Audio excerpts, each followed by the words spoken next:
तो सबसे पहले आज ग्रहों की अवस्थाओं के बारे में, 5 अवस्थाएं जो होती हैं तो उसको जानेंगे। सम राशि और विषम राशि के बारे में स्पष्ट इस चार्ट के माध्यम से आज हम जानने के लिए प्रयास करेंगे। कल भी हमने पढ़े थे, अध्ययन किए थे।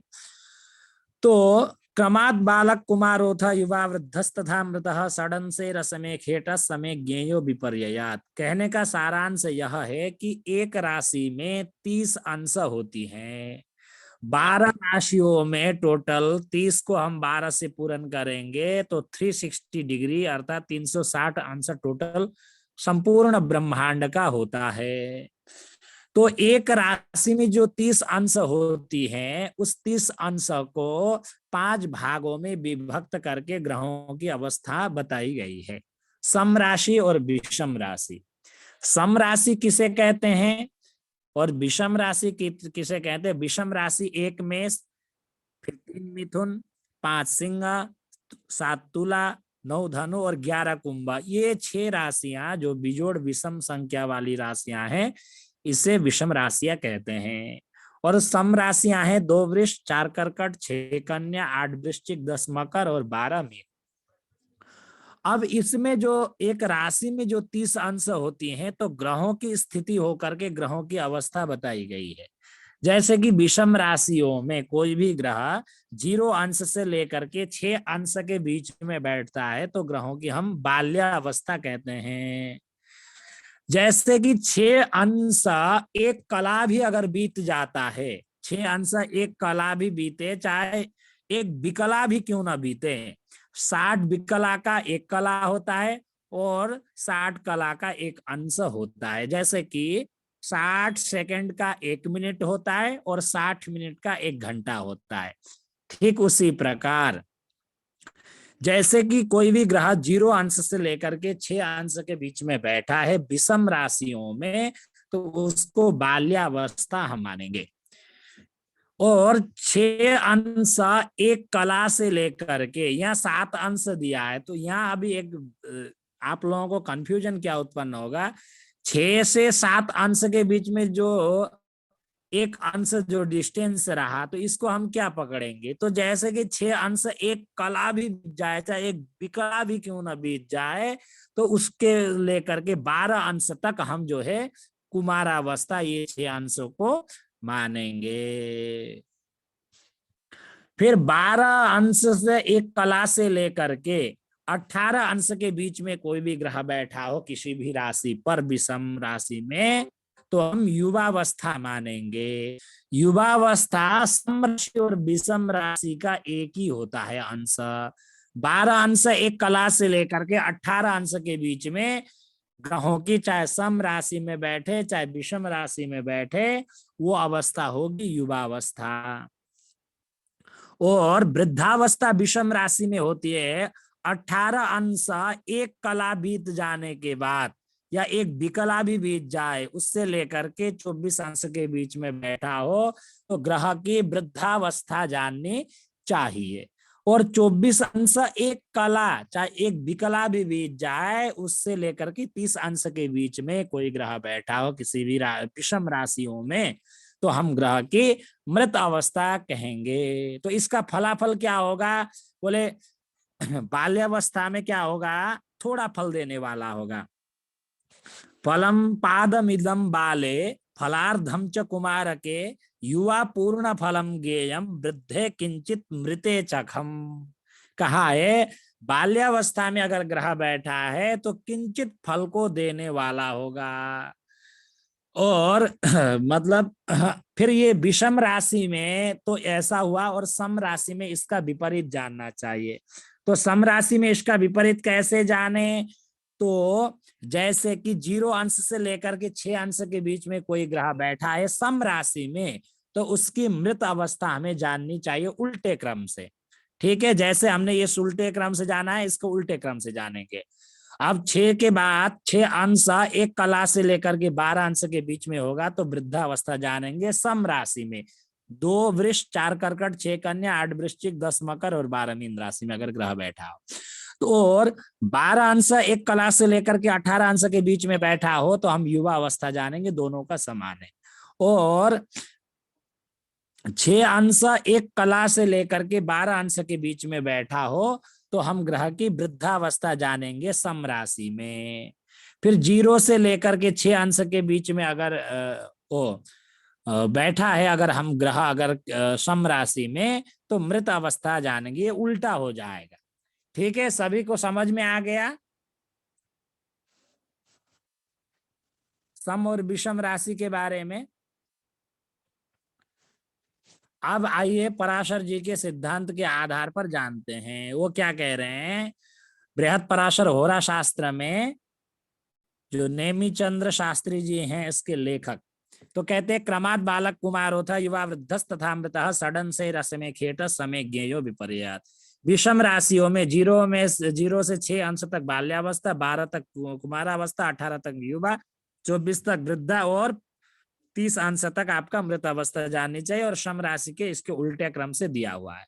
अब इसके फल कथन के लिए बताते हैं। एक बात आपको नोट करना है, ये नियम लागू नहीं होगा। ग्रह की जो उच्चादि अंश बताया गया है उस राशि में श्रेष्ठ फल देने वाले होंगे, और बाकी राशियों में अगर ग्रह बैठता है तो ग्रहों की अवस्था के अनुसार बलाबल हमें समझना चाहिए।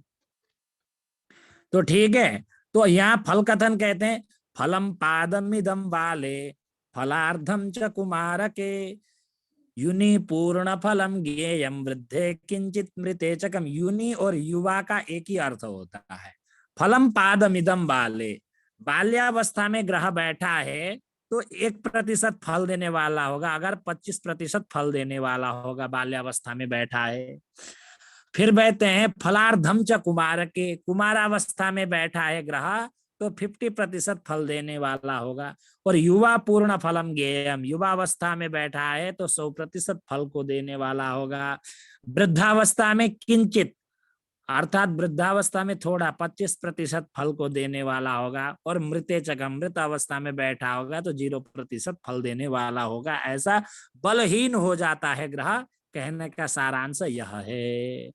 तो यह लिख दिया अभी। बाल्यावस्था में ग्रह 1/4, कुमारावस्था में आधा, युवावस्था में पूरा, वृद्धावस्था में मामूली तथा मृत अवस्था में 0 फल देता है।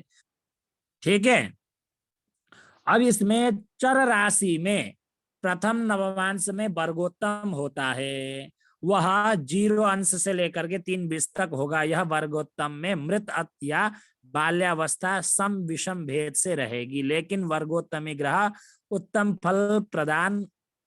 फलप्रद माना गया है।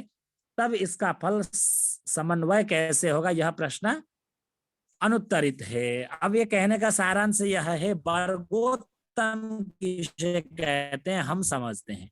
अब वर्गोत्तम ग्रह हमेशा श्रेष्ठ फल देता है। मान लीजिए ये किसी का कुंडली है। अब ये कुंडली बृहस्पति मकर राशि में नीच का होकर के बैठा हुआ है।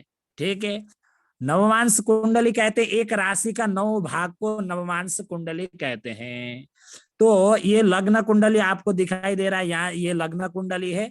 अब नवमांश कुंडली में क्या होता है, लग्न कुंडली में जिस जिस राशि पर जो जो ग्रह बैठे हो, नवमांश कुंडली में भी वो ग्रह उसी राशि पर बैठते हैं तो उसको वर्गोत्तम कहेंगे। और वो वर्गोत्तम ग्रह श्रेष्ठ फल देने वाला होता है, ऐसा जानना चाहिए। तो अब हम नवमांश कुंडली देखेंगे। ये एन जो लिखा है ये नवमांश कुंडली यहाँ दर्शाता है। अब ये जो जो ग्रह जिस जिस राशि पर बैठा होगा वो वर्गोत्तम कहलाएगा। हमें सबसे पहले लग्न कुंडली का परीक्षण करते हैं। अब यहाँ देखेंगे आप, ये नवमांश कुंडली में देवगुरु बृहस्पति नीच का होकर के बैठा है। अगर ये जो ग्रह नवमांश कुंडली में अगर उच्च का होकर के बैठा है तो वो श्रेष्ठ फल देने वाला होगा, उसका फल में ह्रास नहीं होगी। नवमांश कुंडली में ग्रहों का बलाबल देखा जाता है, कितना बलशाली है ग्रह देखा जाता है। अब आपको दिखाई दे रहा है यहाँ शनि उच्च का होकर के बैठा है, और नवमांश कुंडली में अगर ये नीच का होकर के बैठा होगा तो वो श्रेष्ठ फल देने में असमर्थ हो जाएगा। इसलिए फल कथन करते समय नवमांश कुंडली का निरीक्षण जरूर करना चाहिए। अब ये नवमांश कुंडली हम देखेंगे। हाँ बताइए गुरु जी, गुरु जी एक बार वापिस समझाइएगा ना ये। मेरा प्रश्न है गुरुजी, जैसे कि नवमांश हम षट ये चक्र बनाते हैं, चक्र में गुरुजी एक मिनट, जो चक्र बनाते हैं नवमांश लग्न में जो है हम कुंडली लग्न क्या बनाते होता हैं है मैं और बता रहा हूँ, चंद्र में सुनिए जो ध्यान से राशि। सुनिए, म्यूट कर लीजिए। एक राशि का 9 भाग को नवमांश कुंडली कहते हैं। नवमांश चक्र में दिखा करके आपको आगे समझाऊंगा। आपको वर्गोत्तम ग्रह के बारे में मैं अभी समझा रहा हूँ। ये लग्न कुंडली है, और एक राशि का एन जो लिखा हुआ है ये नवमांश कुंडली यहाँ से बनता है। तो इसको एन ऐसे दबाएंगे तो फिर ये नवमांश कुंडली लिखा हुआ ये चार्ट आ जाएगा। अब इसमें जो राशि पर जिस जिस ग्रह बैठा है लग्न कुंडली में, वही ग्रह उसी उस राशि पर बैठा हो तो वो वर्गोत्तम होता है, वो श्रेष्ठ फल देने वाला होगा। अब यहाँ देखेंगे बृहस्पति वहां मकर राशि में नीच का होकर के बैठा है, या बृहस्पति कर्कट राशि में उच्च का होकर के बैठा है, तो ये अशुभ फल ना दे करके श्रेष्ठ फल शुभ फल देने वाला होगा। जी गुरुजी, अब आ गया ठीक है। समझ में। जी गुरुजी।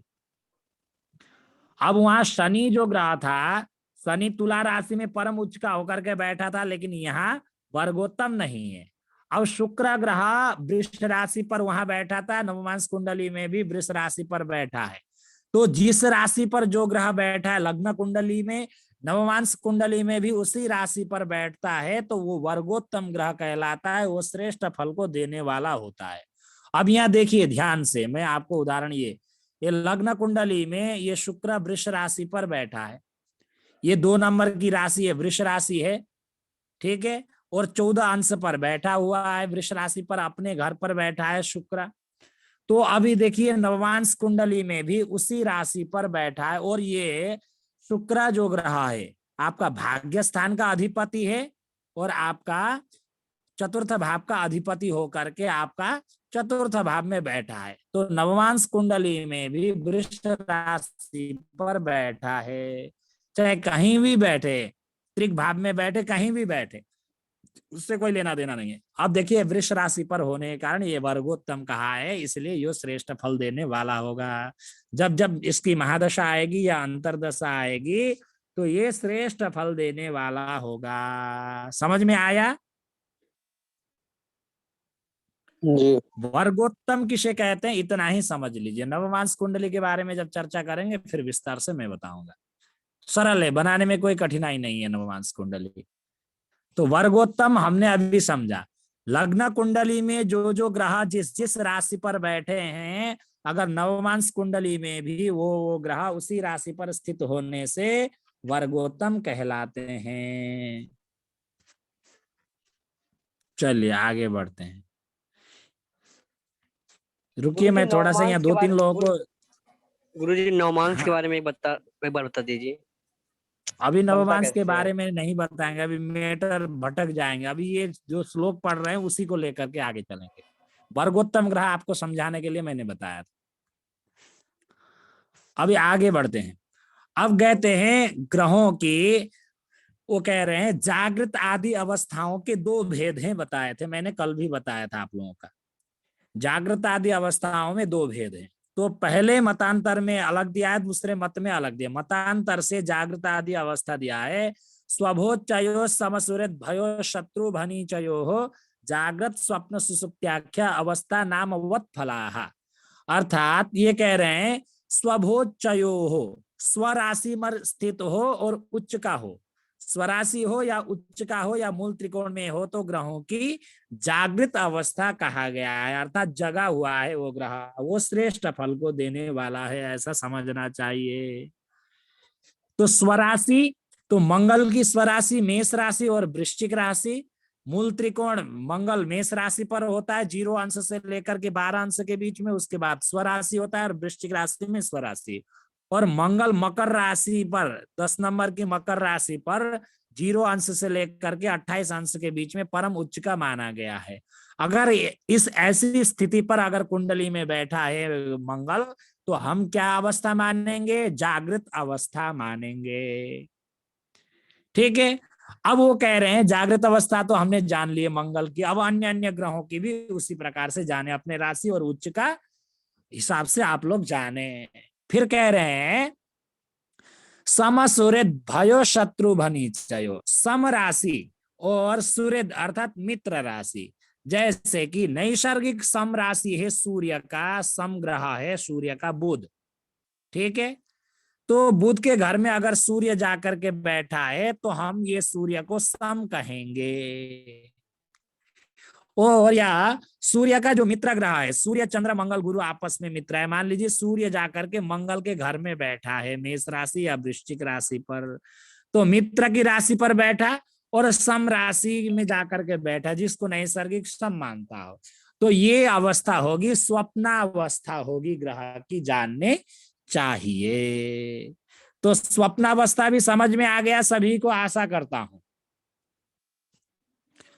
अब जी कह गुरुजी। रहे हैं सुषुप्त अवस्था ग्रहों की कब होती है, तो कहते हैं शत्रु भनी चयो हो, अगर शत्रु की राशि पर बैठा हो या नीच का होकर के बैठा हो। मान लीजिए तुला राशि पर, 7 नंबर की तुला राशि पर सूर्य नीच का होता है, किसी कुंडली में सूर्य तुला राशि पर बैठा है तो नीच का होकर के बैठा है, तो ये अवस्था होगी सुषुप्ति अवस्था, जिसे हम प्रगाढ़ निद्रा की अवस्था कहेंगे।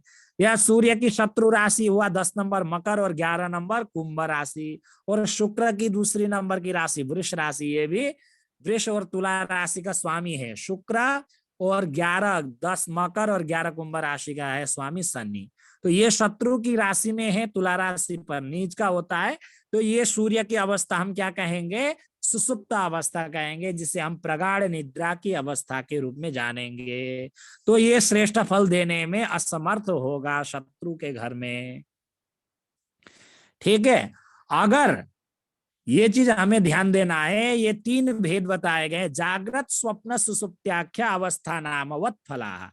जागृत अवस्था में श्रेष्ठ फल देगा, स्वप्न अवस्था में थोड़ा कम फल देगा, और सुसुप्त अवस्था में बिल्कुल ही फल शून्य जानना चाहिए। यहाँ लिख दिया भी है, जागृत अवस्था जो अवस्था सम या मित्र के घर पर, स्वप्नावस्था नीच या शत्रु क्षेत्र में सुसुप्ति अवस्था होती है, इनका फल नामानुसार ही पूर्ण मध्य और शून्य समझना चाहिए।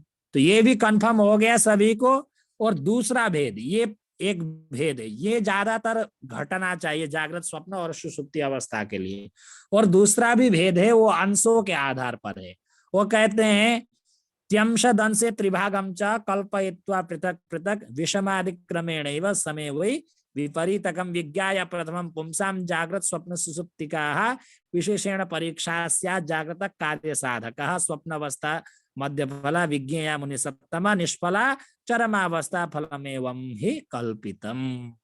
अर्थात कह रहे हैं त्यंशदं से त्रिभागम, अर्थात 3 अंश को 30 अंश को 3 भाग में विभक्त कर दीजिए। कह रहे हैं 0 से लेकर के 10 अंश, और 10 अंश एक कला से लेकर के आपका 20 अंश तक, और 20 अंश से लेकर के आपका 1 अंश से लेकर के 30 अंश तक, ये 3 भाग कर दिए आपने। अब ये विषम राशि में, विषम राशि 1 में हुआ, और 1 में 3 जोड़ दीजिए 3 मिथुन, 2 जोड़ दीजिए 3 मिथुन, ये 3 में 5, 5 और 7, 7 फिर 9 और 11। ये विषम राशि में 0 अंश से लेकर के 10 अंश के बीच में कोई ग्रह बैठा है तो उसको हम जागृत अवस्था मानेंगे।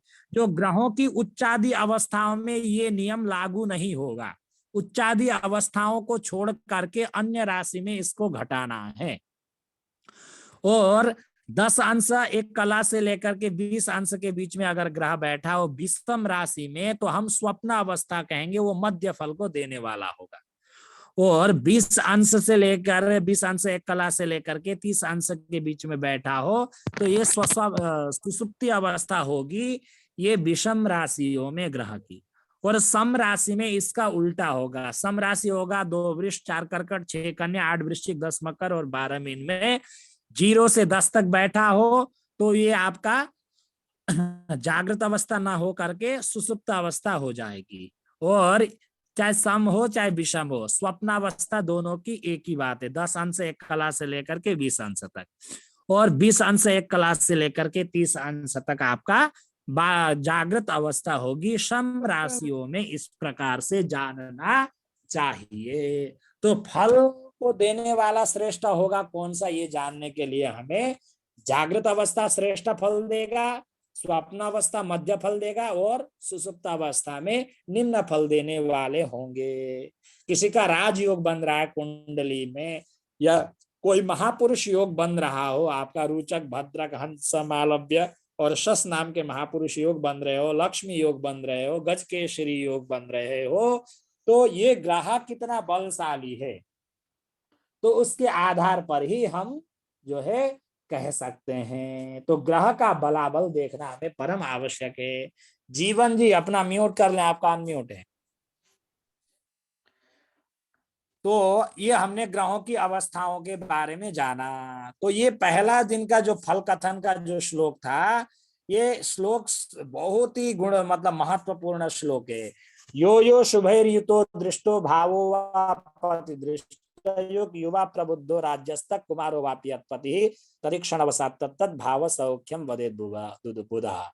अर्थात यो यो शुभैर्युतो दृष्टो, जिस जिस भाव का स्वामी शुभ ग्रह से युक्त हो अथवा दृष्ट हो, अपने राशि में ग्रह बैठा हो, यो यो शुभैर्युतो दृष्टो, अगर अपने राशि पर बैठा हो या अपने ऊपर पूर्ण दृष्टि से देख रहा हो, युवावस्था में बैठा हो, प्रबुद्ध अवस्था अर्थात किशोर युवावस्था में बैठा हो, जागृत अवस्था में बैठा हो, राज्यस्थ अर्थात दसम भाव में बैठा हो या कुमार अवस्था में बैठा हो, और तदीक्षण अवसात तत्त भाव सौख्यम वदेत बुधा, ऐसा होता है तो उस भाव का शुभ फल जानना चाहिए। और ह्रास कब होगा फल का, तो कहते हैं यद्यद भावपतिर्नष्ट, जिस जिस भाव का स्वामी दुष्ट स्थान में बैठे हो अर्थात 6, 8, 12 भाव में बैठे हो, या त्रिके साध्यैश्च संयुतः, त्रिक भाव कहते हैं 6, 8 और 12 नंबर के घर में जो राशि है उस राशि के मालिक जो ग्रह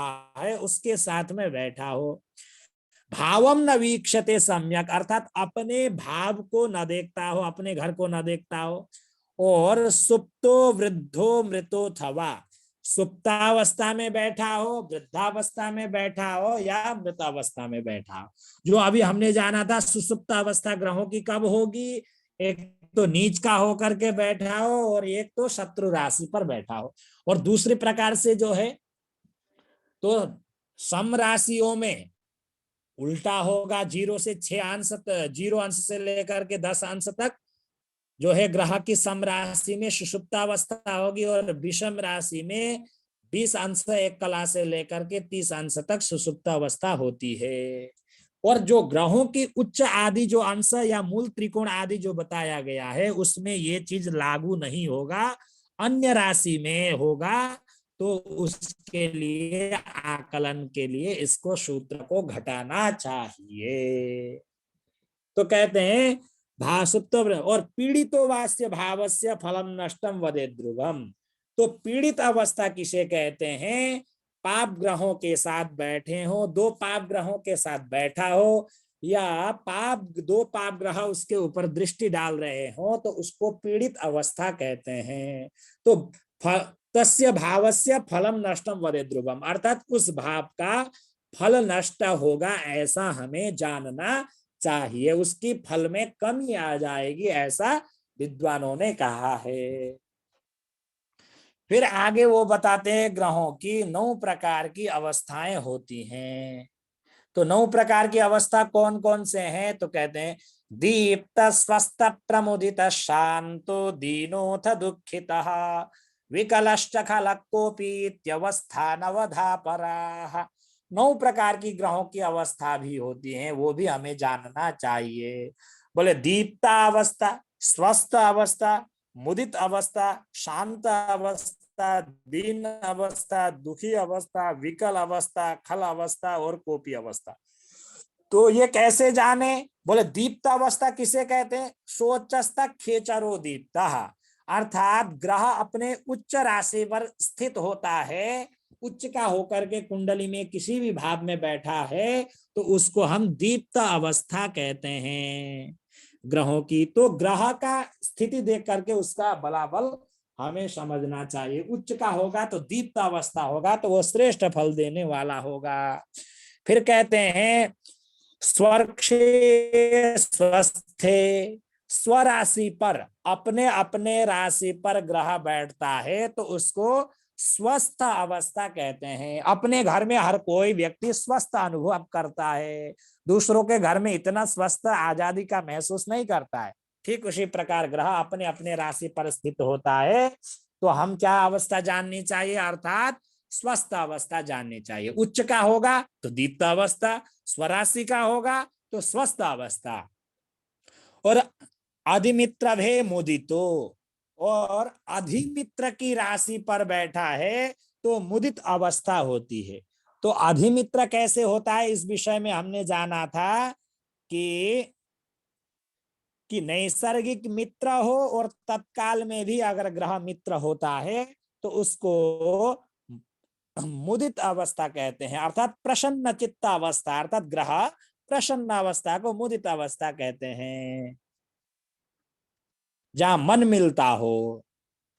ठीक है, अब कह रहे हैं आगे, मित्र भी शांत, अर्थात अधिमित्र में तो आपका मुदित अवस्था होगी और मित्र की राशि पर बैठा हो। नैसर्गिक भी मित्र है, और नैसर्गिक में सम है और तात्कालिक में मित्र बन रहा है। सम और मित्र मित्र होता है, तो इस कारण से उस अवस्था को हम शांत अवस्था कहेंगे। वो भी ग्रह उच्च का होगा तो दीप्त अवस्था होगा, श्रेष्ठ फल देने वाला होगा। स्वराशि पर होगा तो स्वस्थ अवस्था होगा, थोड़ा कम फल देने वाला होगा। अधिमित्र में होगा तो मुदित अवस्था होगा, उससे थोड़ा कम फल देने वाला होगा। मित्र राशि पर होगा तो शांत अवस्था होगा, उससे थोड़ा कम फल देने वाला होगा। और समभेदी न उच्यते, सम राशि पर बैठा है तो दीन अवस्था होता है, तो उसमें भी थोड़ा फल की कमी आ जाएगी। और शत्रु वे दुखिता, शत्रु राशि पर बैठा है, नैसर्गिक में सम है और तात्कालिक में शत्रु बन रहा है, तो शत्रु सम शत्रु हो जाएगा, तो वो दुखी अवस्था होगा। क्योंकि आप भी अपने शत्रु के घर में या शत्रु के आसपास में बैठे हैं तो आप दुख की अनुभूति करते हैं, तो वो श्रेष्ठ फल देने वाला नहीं होगा, तो वो थोड़ा फल में कमी आ जाएगी। और विकल्प पाप संयुत, अर्थात व्याकुल के साथ बैठा होगा तो उसको व्याकुल अवस्था हो जाता है। मान लीजिए आपके पास में 2-3 लोग दुष्ट स्वभाव के व्यक्ति लोग हैं और आप अच्छे स्वभाव के, आप एक ही लोग हैं, तो आपको क्या होगा, ग्लानि महसूस होगी, परेशानियां महसूस होगी, घुटन महसूस होगी, व्याकुल अवस्था में आप व्याकुल हो जाएंगे। तो उस अवस्था को पाप संयुत, पाप ग्रहों के साथ युक्त होकर के बैठा हो तो उसको विकल अवस्था कहते हैं। फिर कहते हैं खलक खल गृह ज्ञेय, अर्थात इस प्रकार से वो कहते हैं जो अति पाप ग्रह की राशि पर जो अगर बैठा हो तो उसको खल अवस्था कहते हैं, दुष्ट अवस्था कहेंगे। खल कहते हैं दुष्ट, अर्थात पाप ग्रहों के राशि पर स्थित होकर के बैठा हो तो उसको खल अवस्था कहेंगे। और सूर्य के साम कोपी अवस्था कहते हैं, खलक खल गृह ज्ञेय कोपी दर्क संयुत, अर्क संयुत, अर्थात अर्क का तात्पर्य कहते हैं सूर्य, सूर्य के साथ में अगर ग्रह बैठता है तो उसको कोपी अवस्था कहते हैं।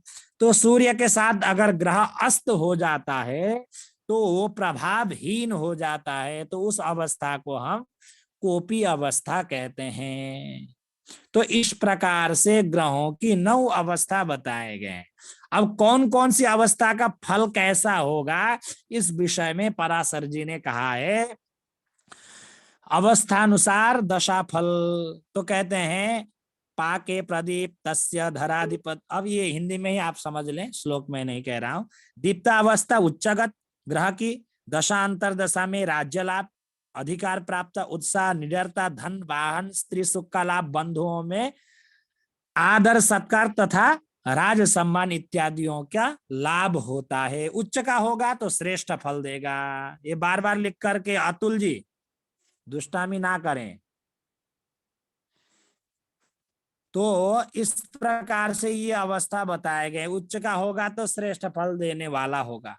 फिर स्वस्थ अवस्था, स्वराशि पर होगा तो ग्रह, उसकी अवस्था के बारे में वो कह रहे हैं तो स्वस्थ अर्थात स्वक्षेत्री ग्रह की दशा अंतर्दशा स्वस्थ, राजपक्ष में धन व सुख, विद्या, यश, प्रीति, महत्व, स्त्री, धन, भूमि आदि का लाभ और धर्म भावना होती है। इस प्रकार से हमको दूसरी अवस्थाओं के बारे में हमने अभी जाना। तो तीसरा अवस्था कहते हैं मुदित अवस्था। मुदित अवस्था में कैसा फल देगा ग्रह? तो अधिमित्र की राशिगत दशांतर दशा में वस्त्राभूषण, गंधादि शुद्ध धन का लाभ, मन में धैर्य, पुराण कथादि श्रवण का लाभ, हाथी की सवारी आदि का फल मिलते हैं। हाथी का सवारी इत्यादि का आप ऐसा कह सकते हैं वाहन सुख अभी मिलेगा आपको। पौराणिक हिसाब में उस समय हाथी इत्यादि को मर्सिडीज कार के समान मानते थे, तो अभी का समय हाथी का सवारी जो मर्सिडीज कार जो अच्छे अच्छे क्वालिटी की गाड़ी है उसको आप ऐसा समझे। तो ये हाथी का सवारी ऐसी बात नहीं है, उसको थोड़ा सा हमें उसके आधार पर समझना चाहिए। तो अच्छे अच्छे वस्त्र, आभूषण इत्यादि, मित्रों का सहयोग आदि मिलेगा, उससे धन का लाभ होगा, व्यापार में वृद्धि होगी, इस प्रकार से आप जाने। तो दूसरा शांत अवस्था कहते हैं। शांत अवस्था में क्या फल होगा? तो शांत अवस्था में मित्र ग्रह की दशा में सुख, धर्म, भूमि, पुत्र, स्त्री सवारी, विद्या, विनोद, धर्म लाभ, अनेक देशों के राजाओं से सम्मान मिलता है। अर्थात अन्य देशों में स्थित सरकारों के द्वारा सहयोग भी मिल सकता है, या अन्य देशों में स्थित बंधु बांधवों के द्वारा आपको सहयोग प्राप्त हो सकता है, ऐसा जानना चाहिए। फिर आगे वो कह रहे हैं दूसरी अवस्था दीन अवस्था।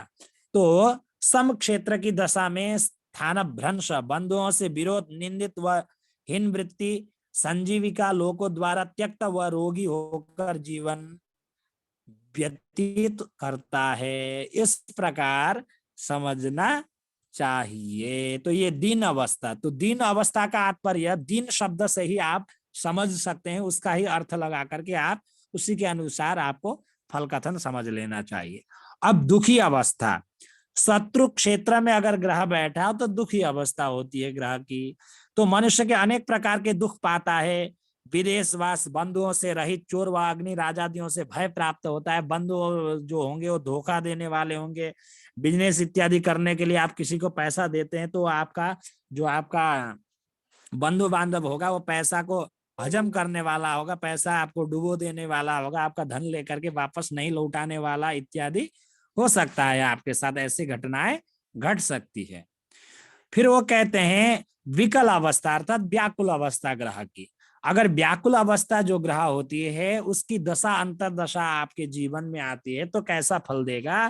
तो कहते हैं ऐसी स्थिति में ग्रह की दशा में विकलता, मनोविकार, मित्रों की मृत्यु, विशेष स्त्री, पुत्र, वाहन व वस्त्रादि की कमी तथा चोरों से पीड़ा होती है।